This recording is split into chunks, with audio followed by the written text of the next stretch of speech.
Perfect. All right. We can go ahead and open it up for questions. As far as the roster, have you guys thought about going to 15? It's allowed or staying? Yeah, I don't know what we're going to do. We certainly have talked about it as a staff. I don't know if we'll add anybody here down the stretch, or we may even bring some kids from student body in and look and see if we want to add one or two that way. So, I think we'll kind of analyze it here a little more. That's probably more likely than any right now, although maybe I shouldn't say that because you never know here down the stretch what's going to happen. With rev share, do you even have anything left over for? Yeah, we could if we needed to add somebody. Yep. Yes, with the roster turnover, Dylan Hunter being one of the few remaining guys over the past season, how did he kind of handle that with all those guys graduating or transferring out of the program? Yeah, it's different for all of us. There's a drastic, difference in our team. All we got to do is go to the first team meeting and a lot of new faces. But some of that's exciting. There's an enthusiasm that comes with a lot of new people. Dylan and RJ both guys who've been with us. Very comfortable with the staff, how we do things, know how we do things. And I think just those guys being, leaders, kind of talking guys through some things in terms of what we work and how we work and, what's expected. But, we got a good group of guys, so they're trying to please and they want to do what's right. And there hasn't been any real adversity for our guys to deal with. But it's been nice to see a couple friendly faces for sure. Brad, you mentioned RJ. What does it say about the culture of this program, the relationship he was able to foster with you all here, that even after leaving in the transfer portal, he comes back? Yeah, well, obviously it was a really hard decision for RJ to leave in the first place. Very emotional for he and I both. And I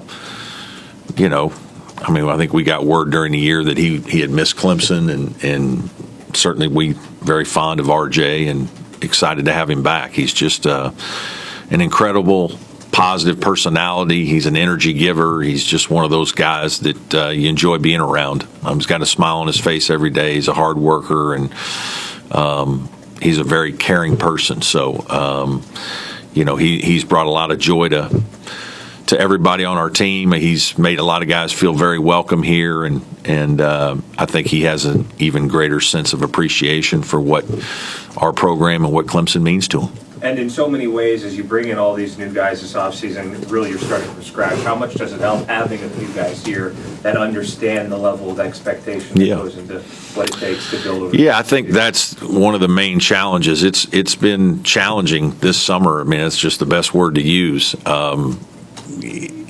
Because everything you're calling out, guys don't know. They're just, we've been able to call a lot of things out. We've been able to skip some steps and move into deeper, learning situations, and we're not able to do that with this group. First of all, we have, if you include the red shirts, we have 6 freshmen. So, that's half the roster. So we're extremely young. Then you bring in all the transfers. So there's just so much newness for everybody. That terminology is different, and even for older guys who have some experience playing college basketball, they don't know our terminology, and so it's been a learning process for sure. It's probably gone a little slower than I would like, but the guys have been great. They want to learn, they want to do well, they're working hard. I think most importantly, there's a kinship and a friendship that have developed with our group. I think our guys really like each other, and they're spending time together away from basketball, which I think is vital. And we're just going to have to be patient as a coaching staff, and I think this team will grow and get better. I think there's big room for improvement, but we're certainly behind where we've been the last couple of years for sure. Sorry about how young that roster is, and you talked about scheduling strategy in the past, that if you think you're really good, you schedule hard. I guess you got BYU, Charleston, Jimmy V Classic. Why schedule the way you did? Well, we're trying to still give ourselves opportunities. Some of that was the nature of and there's going to be another game or two that we haven't announced that we're working on. But Yeah, we just want to give our guys good opportunities to play good people. You know, when you get invited to play in the Jimmy V, you're going to do it. So that was kind of, you know, taken care of. Obviously, we always are a couple of years out or in tournaments, and we got into the Charleston Classic, which has been a good tournament for us. There's a good field there. You know, you pick up Alabama in the SEC Challenge, and there's a lot of good games that you had the opportunity to get involved with, and you know, we certainly want to give our guys those kinds of experiences. Those are the kinds of things that you want to play in when you're in college. It speaks to where our program has been going, getting these quality games. Now, you know, the hard part is being good enough to go win them. So we got to get ourselves ready to do that. I think Dallas Thomas redshirted for he wanted him to gain more weight. I guess Yeah. Where is he right now in terms of his progression? Well, he's gaining weight. It's just not happening as fast as I would like. You know, it's like I've said, he's never going to be a guy that gets heavy. He's just not built that way. I think he's put on 10 or 12, you know, but he needs another 10 or 12 for sure. But he's doing well. He's, you know, he's learning how to play the way we want him to play. You know, he's finding out how much strength is important. He's able to make some plays this year that he wasn't able to make last year, but it's still a work in progress. He's got to stay committed to that to be the kind of player that he wants to be. But, you know, it's fun to have him out there. He was, you know, on the scout team most of last year, and for him to get opportunities to play, you know, wearing an orange jersey is good for him, and you know, I think he's a guy who has a lot of potential to grow this season, really. Brad, just the portal overhaul this offseason, just take us through, you know, the season ends and how Yeah. you went from that to what you have now at the Super. I think it's 6. Yeah. You know, you first thing you do is you have meetings with your players on your roster, right? And you just try to figure out, hey, where are we? You know, at the same time, you're figuring out what kind of dollars you have. And, you know, guys that are returning, you're talking to them about those kinds of situations. And through all of this, you're managing a cap. You know, we certainly knew that losing Victor and Ian, in particular, that, you know, we're starting from scratch inside. And so we needed to go get a couple of good big guys. Obviously, there aren't as many big guys, so, you know, the market changes for those guys quickly. I think our staff did a really good job of getting out into the market and getting those guys, Nick Davidson and Carter Welling and R.J. Godfrey. I don't know that we could have done any better than those three guys in the portal. And, you know, that's been a position of strength for us these last couple of years. I think it's, you know, post players have really seen how we utilize those guys in our offense. And so I think that helped in the recruiting process a lot, certainly our recent success. But, you know, that was kind of step one, is we've got to build back some strength there. It's really hard to play with freshman post players. I mean, they're just usually not big enough, strong enough to physically compete consistently at this level. And so that was step one. And then from there, you just kind of, you know, make decisions. And you know, that's when we kind of made the decisions on Jake and Butta and JP and you know, happy that we added those guys. You know, I thought we would have some turnover with this roster. I, you know, didn't want maybe quite as much as we had, but at the same time, you know, some other guys got offers that were for more money at other places, and you know, decisions had to be made, and then, you know, we did the best we could with what we had, and at the same time knowing we had a good freshman class coming in that we feel good about, and I think we'll compete this year, and guys will get some minutes. You mentioned that freshman class. Just what have you seen out of them already as they've Yeah. on campus? Just that they're very competitive. I think they're talented. Physically, probably a little more ready than some of the other freshman classes we've had. You know, Chase Thompson and Zach Foster are both, you know, came in probably 10 pounds heavier than maybe what they played at in high school. And so I think that really helped them. Ace Buckner's kind of in that group, and he's just a competitive guy, just, strong spirit of competitiveness and wants to get after it, and probably has a slight advantage over some guys because he has been here a year. And I think that has helped him. And then, Trent Steinauer, we just always liked his energy level when we watched him. We just thought he was one of those guys that has a high motor, really runs well, and it just was it's kind of a matter of time for him to just gain the weight. Now he's done a really good job so far. He's probably put on 10 pounds since he's been here. I think he's close to 222, 223, and he's played with great energy and spirit, and that's been fun to see. Blake Davidson is probably one that is more of a developmental guy that we knew coming in. He's had some knee issues, and we knew that he's going to take some time. But I think those guys have gotten a lot of reps, with Carter Welling not being available. That's kind of, really changed some things. Every once in a while there'll be another guy who sits out and misses, and now all of a sudden, your freshmen are doing a lot, and they're being they're playing well. They're playing with a good level of competitiveness right now, and we're excited for them. I believe you talked to Larry about this, but in regards to Carter, you still don't. You're not. There's no concerns there about this. No, long term. We're hopeful that next week's our last week of summer work, that he's going to be able to come out and do some 5-on-0. I mean, he literally has not done any basketball this summer. He's just, had surgery, and he's been able to do a few conditioning things here in the last week or two, but he's not doing any jumping or, anything of basketball note, which that's been frustrating, a little challenging for the staff, because we obviously see him as a big piece, and not being able to get him integrated into our offense. We feel like we're a post player light this summer, so we haven't been able to do all the things we would like. But it's just what you got to deal with. But so that'll be kind of fun to get him back when he comes back in August and is kind of hopefully cleared and ready to go.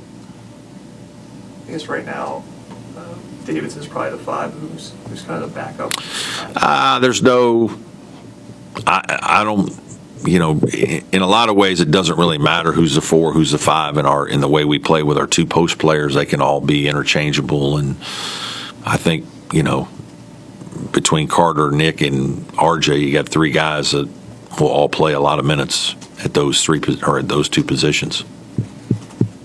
As Chase got older, he sort of started to take on that ownership, that leadership, and be one of the guys that really drove the program. Are you starting to see some of that from Dylan as one of the veteran guys here now? Yeah.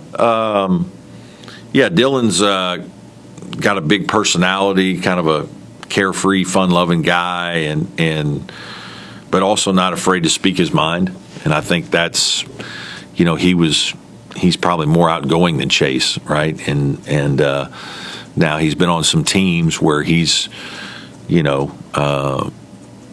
been smart about just picking his spots, because there's been enough voices and other things that from some older players. But he certainly is a major voice on this team, and I don't think that he needs to do anything drastically different this year.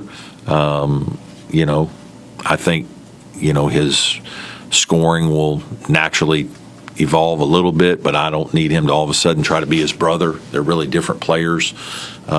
We need him to still be the really good on-ball defender, and we need him to have great assist turnover numbers and just lead our team. I think those are his strengths, and so I think that's something that he needs to make sure that he's just doing daily, because our team needs all those things. Been candid about the rev share situation, the fact Clemson basketball is going to get a smaller cut than other schools. You mentioned like Charleston, kind of some mid-major schools that maybe have more of an advantage too. Just that whole situation, why have you been so willing to kind of address that head on, and do you see it as a big challenge, a medium-sized challenge? Yeah, I mean, the rev share situation, it is what it is. Yeah. And it is going to be a challenge moving forward. I think we're all still trying to figure it out, though. I mean, I don't think that's one thing from just being out on the recruiting trail with all the coaches.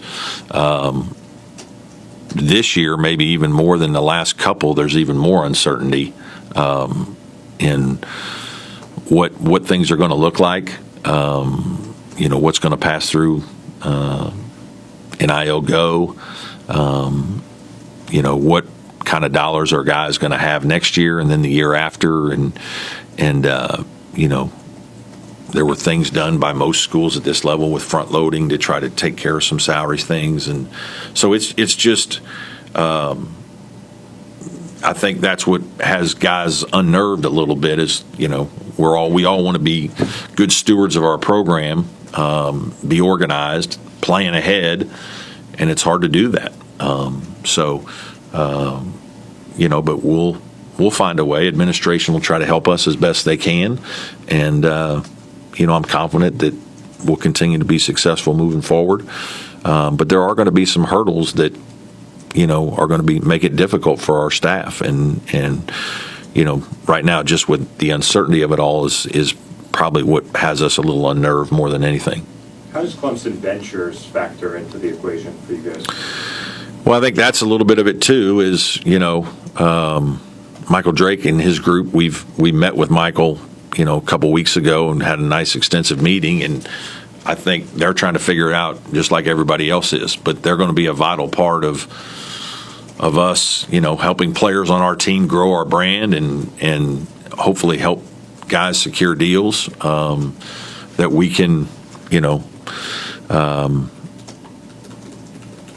make situations here better monetarily moving forward. And I think that is part of what this is now, is helping young people grow their brand and understand this side of it. And Clemson Ventures certainly will be a big part of it for us. I feel like the donor base, you've talked a lot of, cultivating that. Is that something that can maybe assuage these concerns or help you all out specifically? We'll see. Yeah, I mean, I know they've been vital the last couple of years with collectives for sure, but this is different. Hopefully that we can find ways for our donors to stay involved. They're going to have to. I think it's a critical piece of us continuing to be successful, especially in light of some of the rev share numbers. Dollars and cents are such a big part of the transfer portal recruiting equation now. How do you guys plan to keep the relationship piece at the forefront of fostering those relationships and getting people on campus? Yeah, certainly the finances play a factor in every decision, but relationships are still really important. How you treat people, the kind of experience they're going to have, getting to know the needs of the recruits and their families, what are their wants and needs, and then making sure that it's the right fit, I think is really important in all these situations. Undersell, over-deliver a little bit, if you will, on some of the things. And that may be what we have to do a little bit monetarily at times. But, this is a great place. I think we've proven that guys have had some incredible experiences here. It's an unbelievable place to go to school and grow as a young person. And our staff will do a great job of continuing to work the relationship aspect of all the recruits that we get involved with. And certainly that'll be a vital piece to continued success. It's Chase Thompson. How physically ready is he to play right now, and compared to some other players you've got recently? Is he pretty? Yeah, he's further along than a lot of freshmen, but there's still a big learning curve with speed of the game and understanding, both ends. I think the defensive end of the floor is the bigger challenge for most young players. Some of them are very naturally gifted offensive players. They're used to scoring. They're used to being successful. But defensive responsibilities are different. It's usually not coached as well, coached as hard, coached as detailed. and just the understanding as we're trying to guard as a team, and we're going to have to move as one, and there's going to be responsibilities that happen pretty quickly, and your ability to understand that and adjust, and then fight through the physicality of the level. Those are all factors, whether it's guards fighting through screens, around screens, over ball screens, big guys being able to hold their position physically in the post or around the basket area and blocking out. Sometimes younger players have more trouble with that. Obviously, the bigger and stronger, the more athletic you are, that helps solve some of those. I think some of our freshmen, are bigger and stronger physically than some of the guys in the past, maybe, and so that will help them. And we're hopeful that this group of freshmen is going to contribute. The ACC going to 18 conference games, then 20, I guess. How do you think that would impact the ACC's, I guess, bid for March Madness? Yeah, hard to know. I mean, it's kind of, I've been outspoken a little bit that we've got to do something, here. I do think, the move to 18 is fine. I think the timing of it might have been a little bit challenging for coaches this year because it happened so late. There aren't as many available games out there as you would like. And if you're not going to go get quality opponents, it may not do what we need it to do.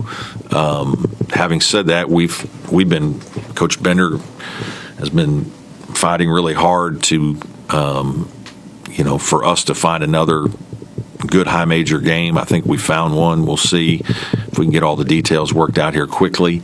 But that's important to our league. Now, the other thing that's happened, wasn't aware of this, that we're going to add another game next year. So we're going to go to 32 games. So now you're looking for 14 non-conference games. That's a lot. It's hard to find that many quality games. Obviously you're going to have some guarantee games to help fill your home schedule, but it's just, there's been a lot of change here the last couple of years. So we'll see what it does. I do know this. I feel like sometimes it's because of coaching changes. Some of it may be because of some of the lack of success that we've had as a league the last year or two, but I do think there are some schools out there that financially have really put, they've made changes to men's basketball and added money, where you can see in their rosters are better this year. So I think our league will be better this year. Do you think this year's portal haul is maybe proof of concept that, Clemson with the smaller rev share cut and everything that y'all have on top of that, can still produce and find a good class? You mentioned guys like Davidson. Right. No, absolutely. We have to do our due diligence. Again, I think we have a tremendous product, and I think we'll still recruit well moving forward. I think that combined with retention of really good players. I mean, when you look at our program, especially here recently, a lot is made of our transfers, and we've had a lot of really good players transfer in here that have been key components to our success these last 3 years or so. But if you look at our all-conference players, they've been homegrown. They've been guys that our staff has gone out and found as high school players, brought them to Clemson, developed them, spent time with them, worked with them, and Hunter Tyson, P.J. Hall, Ian Schieffelin, Chase Hunter, 4 guys have become first and second team all-conference players, which when you're talking about an 18-team league with 13 players on a team, that's, my math's not too good, but being one of the top 10 players is really hard. So we can't lose that. It's not so much about the portal that's going to solve all your ills. When those guys have come in and blended with some really good high school players that we've grown through our system, that's when we've been at our best, and I think that's still more than likely our recipe for success. How was RJ a different player than when you last saw him? Obviously, your days ago. Yeah. There's not any drastic changes to his game. I think he's just, older, hopefully a little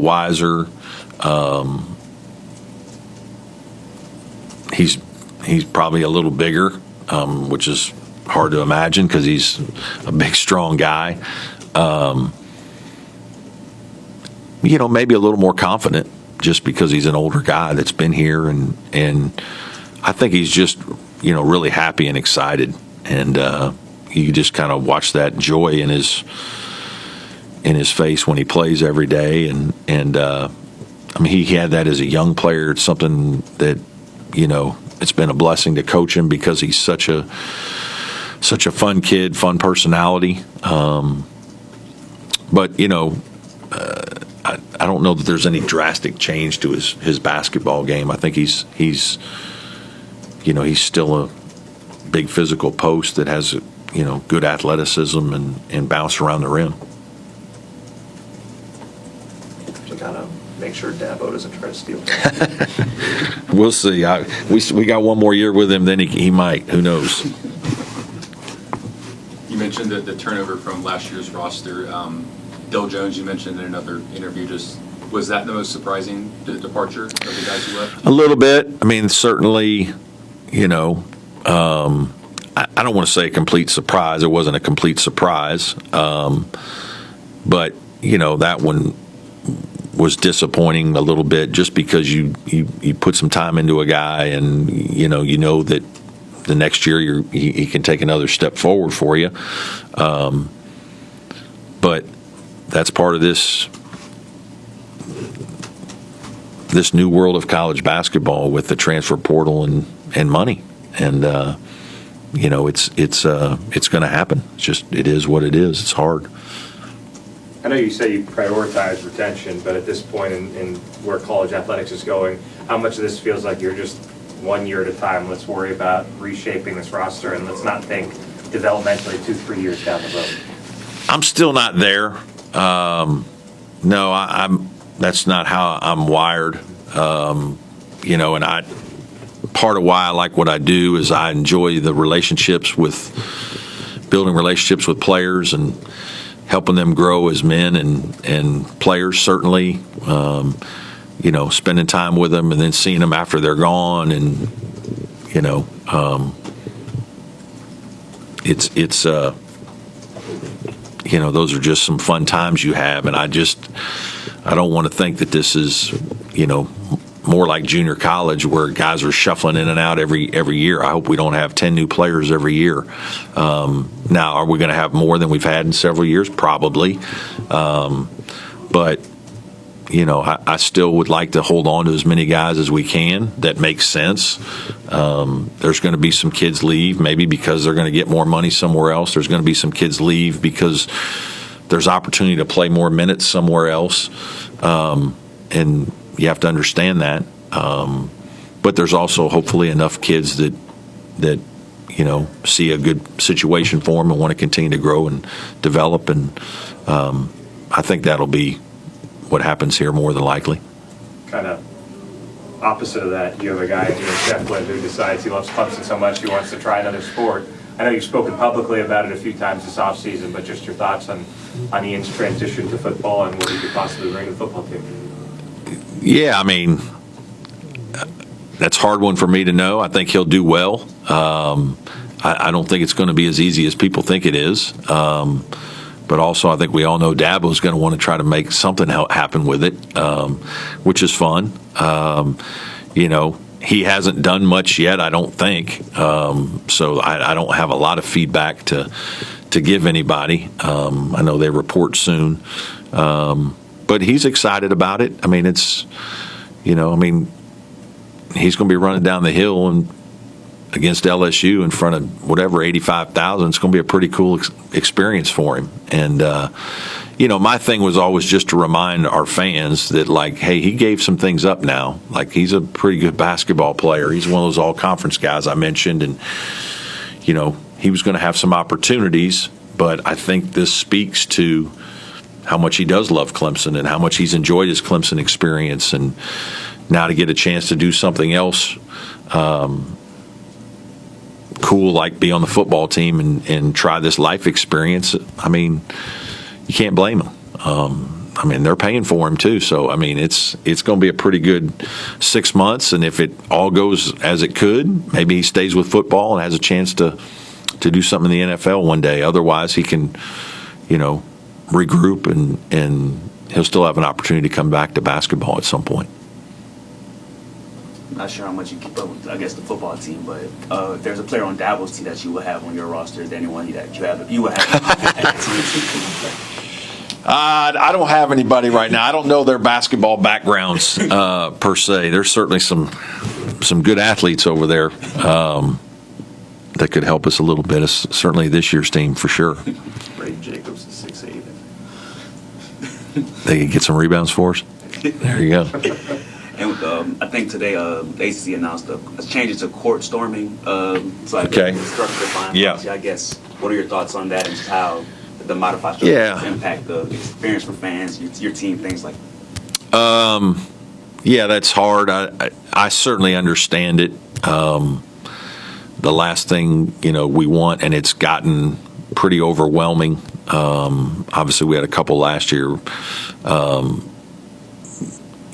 Player safety is vital, and so I can understand why we're doing it. Obviously, those are memories that students and players, cherish, and so, that's hard.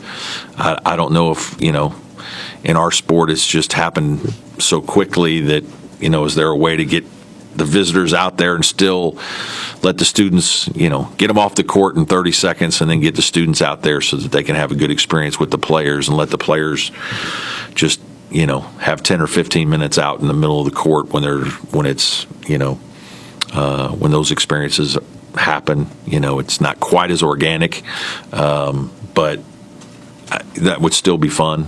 What does that look like? I don't know. I think we're going to still try to do something, aren't we, with football, letting fans off once the players get off, or football. So I know it's a big deal at Clemson football to especially for young folks to be able to go out onto the field and maybe interact with a Clemson football player. I guess just with the rev share piece, are you already talking with recruits about that? I mean, do they bring that up? Do they know that? It's just starting right now a little bit as we're all kind of gearing into our 26 recruits. There haven't been as many, I don't think, as many national kids make decisions. It seems a little slower, and I think a lot of it is because all coaches are kind of unsure of what's the money going to look like, and it's hard to plan. Think about not knowing exactly how much you have, and then you're going to give it out to some young guys, and you might need a portal guy or two at some point. That doesn't make it easier either. And I just think there's so much uncertainty that you can tell from talking to other coaches out on the recruiting trail that everybody's a little unsure of how to move forward on some things. But those discussions will be happening a little bit more as we get into into August and into September, when the 26 classes start to make official visits and decisions start to be made. Your team's been involved in some community service events recently. Dylan gave away his shoes to a homeless guy at an event a couple weeks ago. Just from a character piece of the guys that you have in this building, how proud does that make you as a coach? Yeah, it really does. We certainly take a great deal of pride in giving back to our community. It obviously doesn't surprise me that Dylan would give away his shoes like that. So feeding the homeless, and we took last week and gave our guys a couple of opportunities that they could choose from. And that some of them went fishing with some kids that are dealing with some very difficult diseases. I think it's good for us to just make sure that our guys understand they have a responsibility to give back, and also to understand and appreciate what we have, our health and the lives we're living, and so we certainly do as much of those kinds of things as you can, and I'm proud of our guys. Like, they always do it, just with an open heart and really good spirit. And a lot of our kids are about that, and they do it on their own, not just when the team kind of helps set something like that up. So, but it's, that's what I mean. We have a great group of kids. We've had great kids here for a long time. It's something that we certainly pride ourselves in. The kind of program that we have, it's part of, the holistic model that you want to have, and the responsibility you have as their coach to make sure that they are involved in all different kinds of life experiences.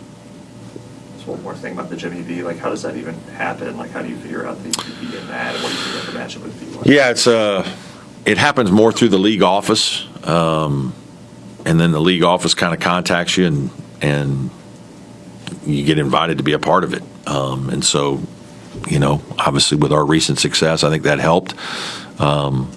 BYU is a top 10 team, so it's going to be an incredible opportunity. First thing is, it's so fun to take your guys to New York City, Madison Square Garden.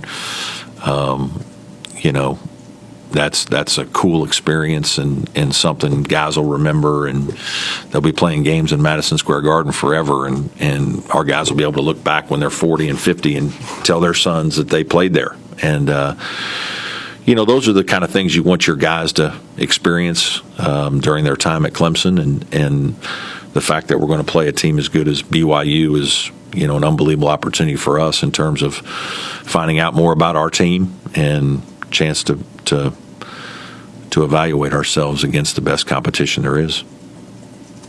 Your new contract has a clause being able to step down, become a special assistant Yeah. at the AD at some point. How did that come about in the negotiations?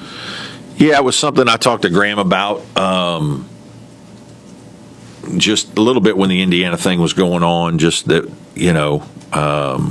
that was something that I knew that Clemson could offer me that another school would not. And I'm really proud of the program we have here. I plan on coaching for several years. I told Graham I'm not saying this because I'm thinking that I'm going to stop coaching. I could coach 10, 12, 15 more years if I still feel good about it. But if something happens and I decide not to, I'd love the opportunity to still be a part of the university. I think I can bring value in other ways. This was a decision I was making to stay here. This is probably where I'm going to finish my career. And, things I still want to try to accomplish here. And I just feel like in some way that I can still help. And so, he thought about it and obviously ran it up the chain of command. And he and I have had a lot of discussions over a variety of topics over the years, certainly beyond basketball and, things with this new world order of college athletics and just helping other head coaches. I've done that a lot during my time at Clemson with certain situations. And so I think Graham has seen that, and, it's something that I've had some interest in. So, you never know. Did you kind of feel the magnitude of that? I mean, saying this is probably where I'm going to finish my career. When you started, like. Yeah, I mean, a little bit. It was, it was one of those things. My daughters are in Greenville. I've been here 15 years. This kind of becomes your program, and you feel like, hey, I want to take this as far as I feel comfortable taking it, where we can go, continue to grow and get better. But likely, my wife and everybody, this is where we're going to want to be. And so to leave here to do something else doesn't seem like the right decision. And, I'm very grateful to Clemson for giving me the opportunity to coach here as long as I have. It's obviously most coaches don't make it this long.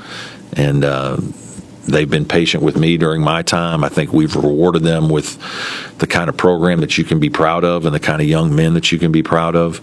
And so I just want to continue to see this place do well.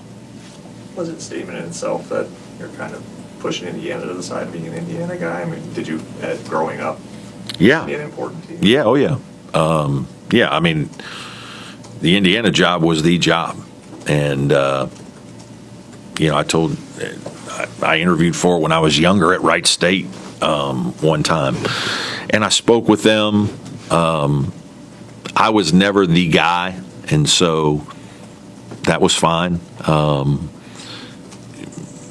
I was really happy with what was going on here. Obviously, the timing of all those things going on is never great because you're in the middle of a hard season that's, at an important time, and you're trying to do well in finishing that.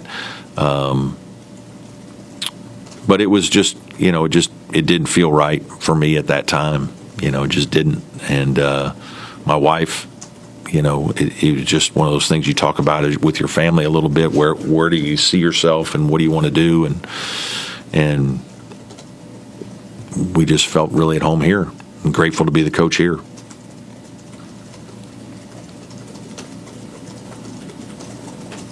Does that have anything to do with the fact that you live by the lake and it's Well, I don't know that there's a million factors, right, of why you would stay here. The warm weather and the lake, those aren't bad. I don't know if they're 1 and 2, but I think a lot of folks can relate to the idea of maybe having a childhood dream and then that dream starts to alter over the course of time. Was there a moment of clarity for you where you're like, yeah, this was something maybe I wanted a long time ago, but where I'm at now is exactly where I need to be, where I want to be? yeah, I don't know if there was an exact moment of any of those things. It just, you just kind of know, and at that time it just didn't feel right. I'm extremely grateful to be the coach at Clemson, and I've poured my heart and soul into this place for 15 years, and there have been a lot of blood, sweat, and tears. There's been everything. There's been tremendous highs. There have been, difficult lows. But through all of it, there have been unbelievable life experiences and relationships with people that have meant a lot to me, and still do. And I'd still like to keep going here, right? I'd like to. We still have a lot of exciting things happening. Obviously, the Brown family's been unbelievably generous, and now they've allowed us to build another practice facility and improve our dining situation and help the women's program with renovations to Swan. The Swan family was unbelievable to help us get this thing off the ground. It all started with commitment and support by some folks many years ago that just maybe hadn't been involved with basketball, where there hadn't been a lot of basketball support, and those people helped drive this to where we've had some very successful seasons here recently, and none of that would have happened without them. And I feel responsibility to all those folks, not just the players and the administration and our fam, but like some other folks that they've made some sacrifices in their families to help us try to grow this place and make it better and provide our players with incredible experiences and first-class facilities. And, I'm happy to say that we have all those things now. I guess, again, with where you've gone in the program, do you advocate with administration, like, I need more rev share, or do you kind of understand what the football situation is? That's just Yeah, I mean, yes, certainly I'm talking to Graham and Kevin White, my supervisors, about what's it going to look like, as much as anything, because you're trying to plan, right? You have to have some direction moving forward, and it's really hard. And they're trying to find clarity too now. Like they don't, it's not 100%. So there's, we're all just trying to figure it out over the next couple years. And there's going to be some sacrifices that we're all going to have to make. And we all understand that, there's 58,000 football season ticket holders. We have one of the 5 or 10 best, college football programs, probably top 5 football program in the country. When you look at what Dabo's been able to get done here, is remarkable. And, that's a big part of the culture of this place, as it should be. Because of the success of the football program, a lot of us in the other sports have benefited greatly. And but hey, we're all competitive. We want to make sure that our situations are as good as they can be, so that we can be successful. Like we want to make sure we're doing our part. And so yeah, you're going to have conversations, but administration's trying to help everybody as much as they can. That's why you're seeing increased scholarships and the commitment that they've made to all the other sports, and that's going to give some sports some tremendous advantages. And I think we'll find a way to work through what we need to work through for basketball. With 15 scholarships, is that even, do you worry just too many in terms of rank staff? Yeah, a little bit. I mean, it's not, it's not too many. Like, if you have the chance to give a couple kids a scholarship, that's a great situation. Again, it goes back to, well, what's that look like in terms of tying them up in the future, and what does it all look like? We're all still kind of trying to figure. This was just a weird year for us a little bit, and that we also lost several walk-ons. As crazy as that sounds, I mean, our walk-ons have been a vital part of what we do, because those guys are kind of like our scout guys, and you got guys that have been with you 3 years, 4 years as walk-ons who know how we do things, and they know their responsibilities and roles, and they're really good at being the practice player you need to help kind of go against your guys, whether it's in small-sided stuff, 2-on-2 stuff, or 3-on-3, or whether it's 5-on-5, and it just gives you extra really experienced bodies. And so it was kind of a weird year for us that way too, that we ended up losing at least 3, I think, right? So that's probably why we're a little short. If we had a couple guys, we would probably have given 1 or 2, we would have kept those guys on scholarship, or given them a scholarship, I should say. You look at more, maybe potentially for the 14th and 15th spots, like more developmental guys. Possibly, do you find a developmental guy who wants to just try it at this level and knows that it's probably going to take a year or 2, probably a couple years to scratch out the kind of time you want. Those are possibilities as well. I think those are questions we're trying to figure out. What does that look like in the landscape? How long did y'all and Jaden Zachary kind of pursue any chance of them coming back before you realized it's probably just wasn't going to make sense? Yeah, I think there was a point where we were excited about it and thought that this might work. It was really happening some during the season, and so I kind of just was letting other people deal with that. And then I think we got some word that it didn't look likely. So he, unfortunately, I'd love to have him back. Man, he was a bulldog, and he was a competitive dude.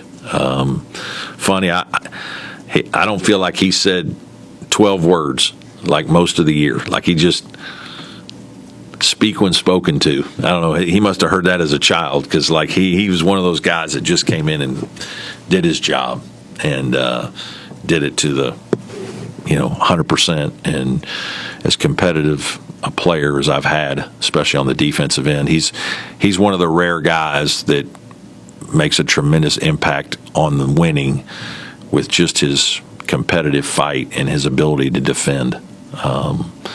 You think about shot blockers and KJ McDaniel and guys who, there's a lot of guys that are pretty good defenders and can be pests and do stuff, but this guy could change games. So he's going to be missed.